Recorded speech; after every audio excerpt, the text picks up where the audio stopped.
There are a lot of hidden secrets inside of Lightroom that you probably don't know about, kind of like this. So right now I'm in the masking tab, and let's say I want to select this Y-shaped column. Well, what I can do is I can say create mask, create a brush. What I want to do is I want to make sure my overlay is turned on so I can see where I'm brushing. Now, normally you would just start painting in roughly the shape that you want to select, except the problem is these are nice straight columns and my brush strokes aren't very straight.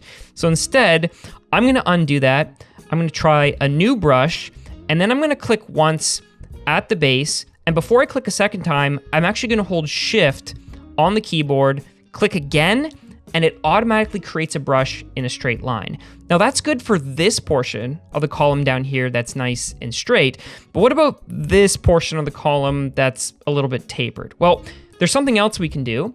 If I click once, and then before I click again, I actually make my brush smaller, and then I'm also gonna hold Shift on the keyboard, click, and it automatically creates a brush stroke that's tapered. Now you can go in and any of the adjustments that you make will align perfectly with the edge of that object. But let's say you've already made a bunch of masking adjustments, kind of like what I've done here with Mask 4. If I turn it off, you can see I've added some warmth, but I've also made some adjustments for the highlights and the shadows.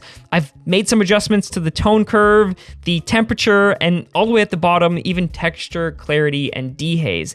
Now, if I wanted to make a slight adjustment to this mask, it would take me forever to figure out what I've done. So instead, right at the top, there is an amount or an intensity slider, kind of like what you have with presets, where you can just increase it if you want more, or roll it off if you want to have a little bit less. So hopefully you didn't already know those first two, but if you did, it's probably because you're already a Lightroom Pro, and you know that the fastest way to edit your photos is with presets. And as of today, I have officially launched my newest Division 2 Lightroom preset pack. The pack contains 18 unique presets crafted from scratch and designed to get you a final edited photo as fast as possible. The pack also includes sample photos and over an hour of instructional content. And if you happen to be one of the first 100 people to pick up my presets, you will also get access to my limited edition effects presets, just like the ones you see me using in this photo here. Now, you may have noticed that I'm using the desktop version of Lightroom, and that's because of this right here. So this is the cloud storage that comes with your subscription. And if I open it up, you can see I have 12,000 photos, but I'm only using 3 out of the 100 gigabytes that comes with the subscription. That's because instead of uploading the raw files, I'm actually uploading smart previews from Lightroom Classic. So inside of Lightroom Classic, I have all of my photos saved. Those are on a drive that's local to my computer.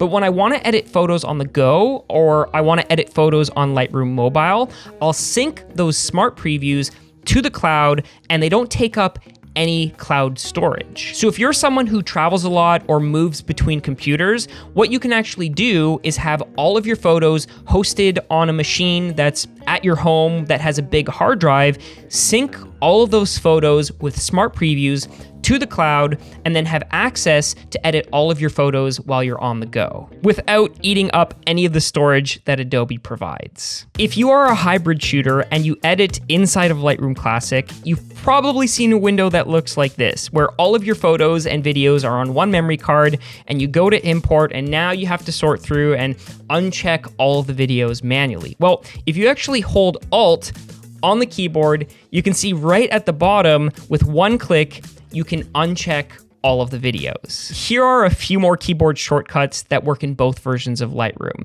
If you're in the Develop tab and you've made way too many edits and you're wondering what the photo looked like before you did all this damage, all you have to do is hit the backslash and it will show you the original photo. If you want to crop a photo and you go to select, say, 5x4 for Instagram, but it's the wrong orientation, if you hit X on the keyboard, it will automatically flip the direction it's being cropped. If you're in the middle of cropping and you want to get a little bit fancy, if you tap O on the keyboard, you can cycle through all of these different grid overlays. And if you happen to be on the desktop version of Lightroom, you can select those from right here. Even the best photographers don't nail their photo every single time. So if you're wondering whether or not your photo is too dark or too bright, inside the Develop tab, try hitting the J key. That will toggle clipping and let you know whether or not you need to adjust your exposure. Also inside the Develop tab, there are a lot of different options that get activated when you either hold the Option or the Alt key on your keyboard. But instead of me going through them all, I want to hear from you. Are there any keyboard shortcuts? Are there any hidden features that I missed?